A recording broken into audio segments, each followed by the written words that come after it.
dan mereka ini menemukan sisa-sisa tubuh Van dan tengkoraknya di dalam boneka Hello Kitty. Van ini disiksa dengan cara dipukul, disetrum, terus kulitnya itu dibakar dengan lilin panas.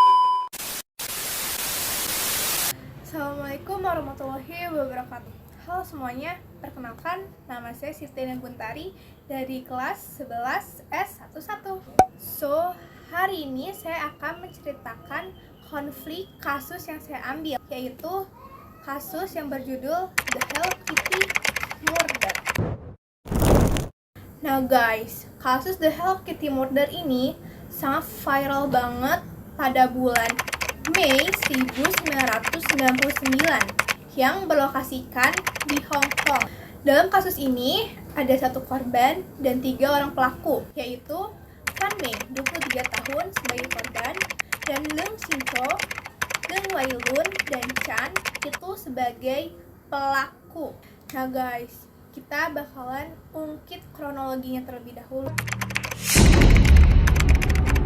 Pertama-tama kasus ini tuh bermula ada laporan polisi Hong Kong dari seorang remaja yang bernama Afong, 14 tahun. Jadi seorang remaja ini yang bernama Afong ini datang ke kantor polisi dan menceritakan bahwa dia ini sering dihantui mimpi buruk. Dia tuh sering dimimpiin hal-hal yang di luar nalar gitu loh. Nah, dari situ polisi pun menggeledah apartemen tersebut dan mereka ini menemukan sisa-sisa tubuh Van dan tengkoraknya di dalam boneka Hello Kitty. Nah, mengapa ini disebutnya The Hello Kitty Murder? Karena si tengkorak-tengkorak bekas si korban ini atau Van ini dimasukkan ke dalam boneka Hello Kitty. Nah, kenapa sih Van ini dibunuh dengan cara yang sadis? Ternyata Van ini tuh seorang wanita pekerja di klub malam.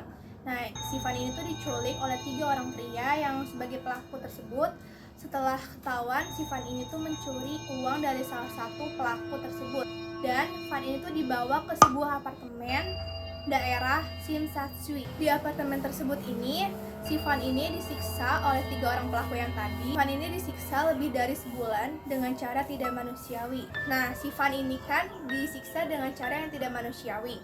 Si Van ini disiksa dengan cara dipukul, disetrum, terus kulitnya itu dibakar dengan lilin panas. Lebih parahnya lagi, dia ini dipaksa memakan kotoran manusia dan penyiksaan sadis lainnya. Van ini akhirnya meninggal dunia akibat luka-lukanya. Para pelaku ini memutilasi tubuh Van dan lebih parahnya lagi, yaitu tubuh Van ini direbus di air yang panas dan menyimpan tengkoraknya di boneka Hello Kitty, dan bagian tubuh lainnya ini dibuang ke tong sampah.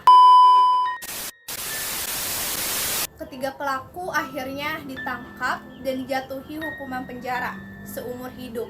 Tetapi para 3 pelaku ini tidak dikenakan hukum karena dianggap pembunuhan tanpa niat. Gila banget. Van ini seorang manusia direbus, terus tengkoraknya dimasukkan ke boneka Hello Kitty, dan mereka tidak dipenjara karena pembunuhan tanpa niat.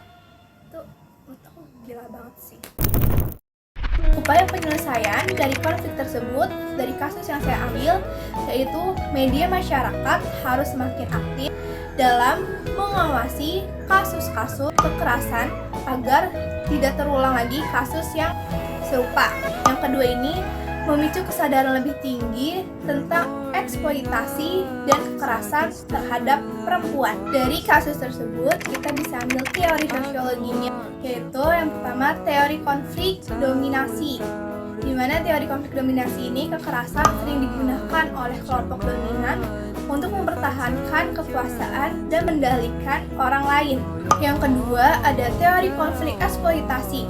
Teori konflik ini terjadi ketika satu kelompok ini memperlakukan kelompok lain sebagai alat atau objek tanpa nilai manusiawi. Selanjutnya dari kasus tersebut ada materi sosiologi. Yang pertama yaitu ada konflik struktural, di mana konflik struktural ini bentuk kekerasan yang terjadi karena struktur sosial yang tidak adil. Yang kedua ada konflik penyimpangan sosial, perilaku yang melanggar norma atau hukum di masyarakat. Selanjutnya ada resolusi penyelesaian.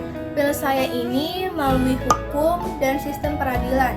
dan dapat juga mencegah melalui reformasi sosial dan kebijakan perlindungan terhadap perempuan.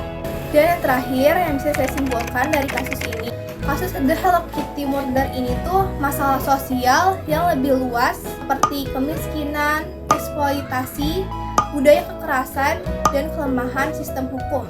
Penyelesaian kasus ini tuh tidak cukup dengan hanya hukuman bagi si pelaku saja, tetapi juga harus melibatkan perubahan sosial, kebijakan perlindungan bagi kelompok rentan, dan peningkatan kesadaran masyarakat terhadap kekerasan dan keadilan di negara tersebut. Oke, jadi segitu aja video yang bisa saya ceritakan tentang kasus The Hello Kitty Murder. Menurut kalian tuh gimana sih jadinya hukum yang tidak adil seperti itu? Orang yang sudah dibunuh, orang yang sudah disiksa secara tidak manusiawi, tetapi dia tidak mendapatkan hukuman seumur hidup karena diduga mereka itu pembunuhan tanpa niat. So, segitu aja video yang bisa saya sampaikan. Terima kasih, kurang lebihnya mohon maaf.